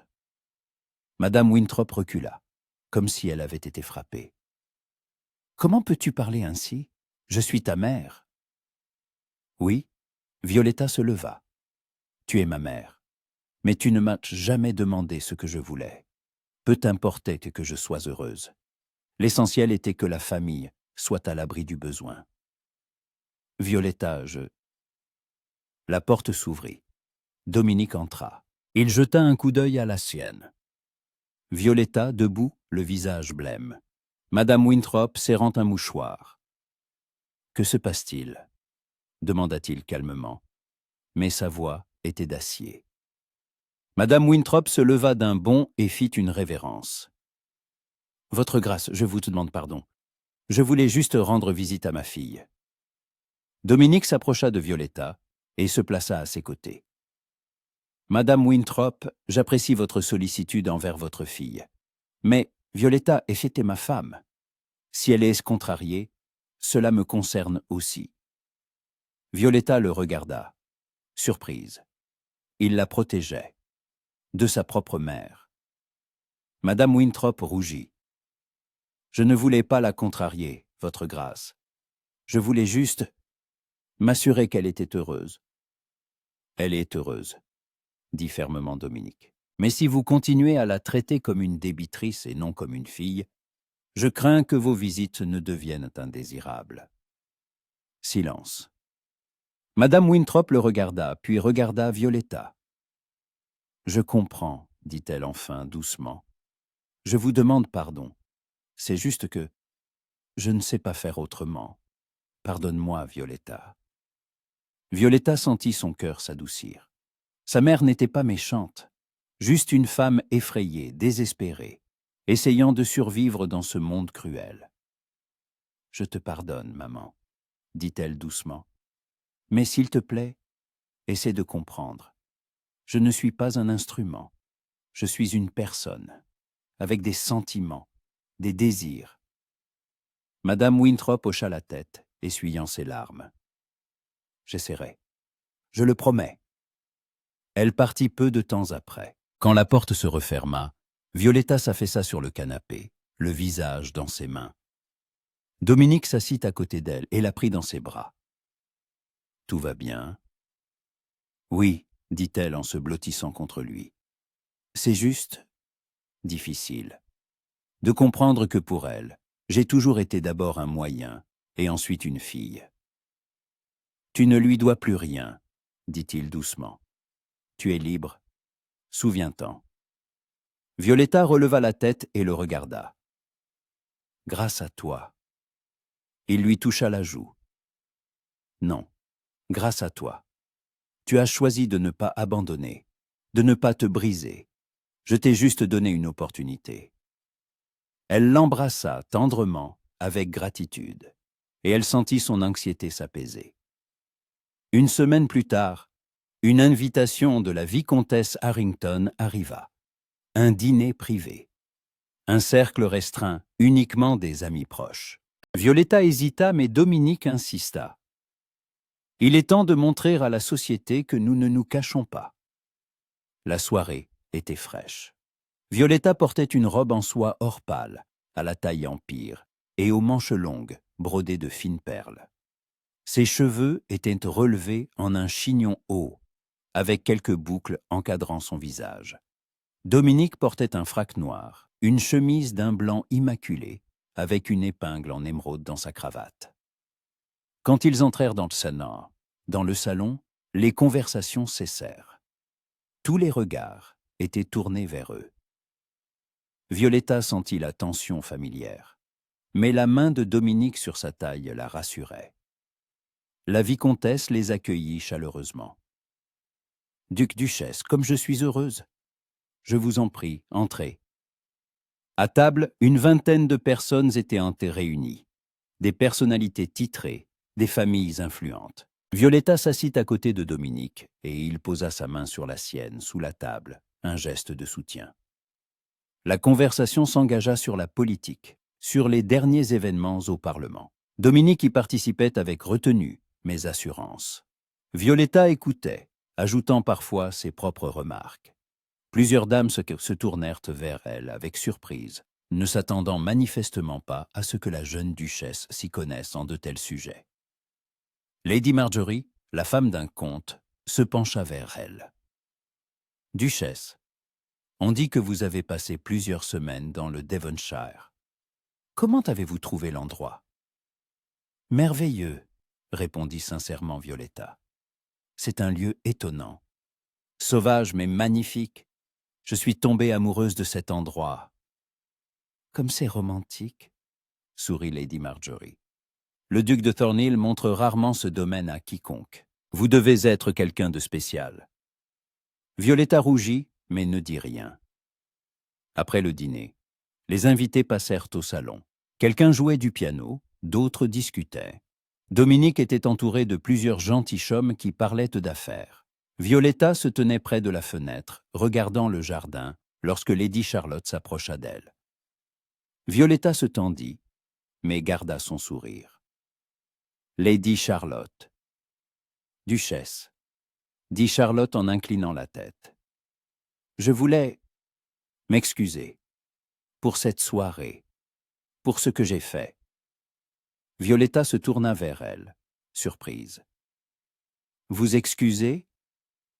Charlotte baissa les yeux. « J'ai été cruelle et stupide.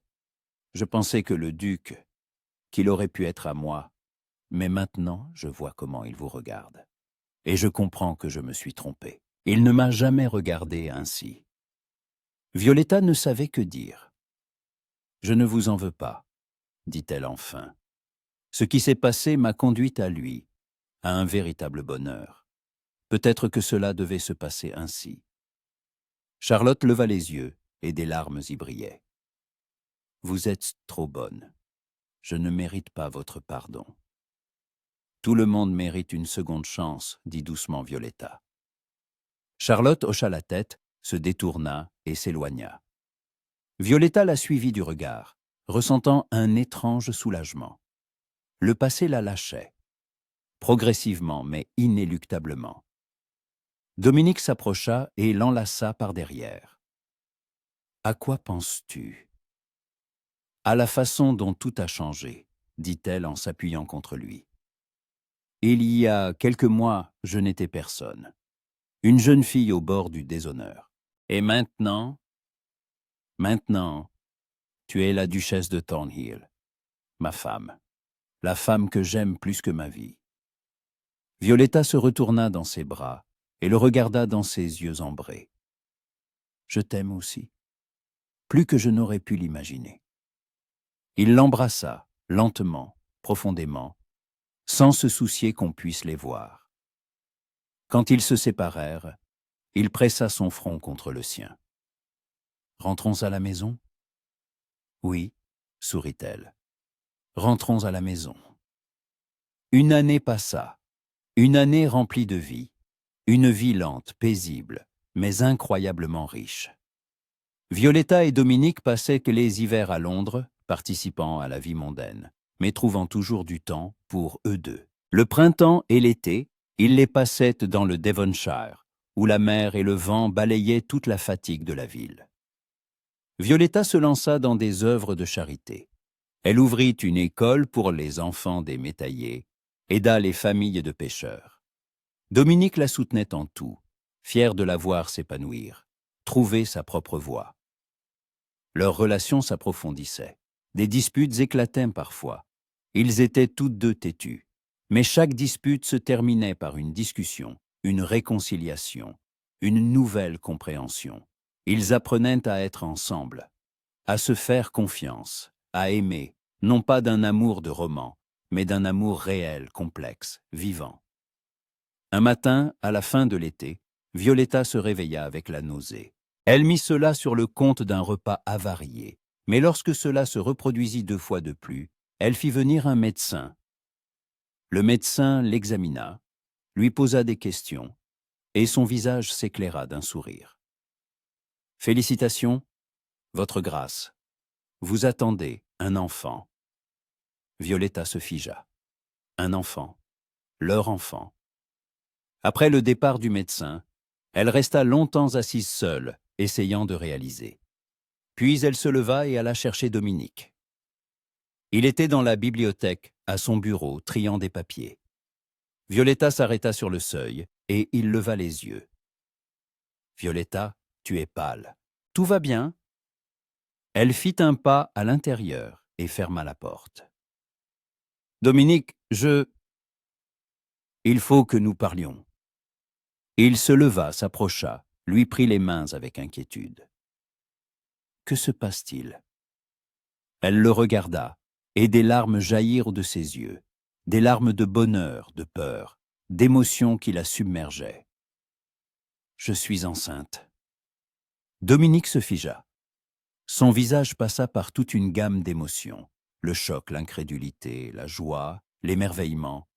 « Oui, nous, un enfant ?» Elle hocha la tête, riant à travers ses larmes. « Non.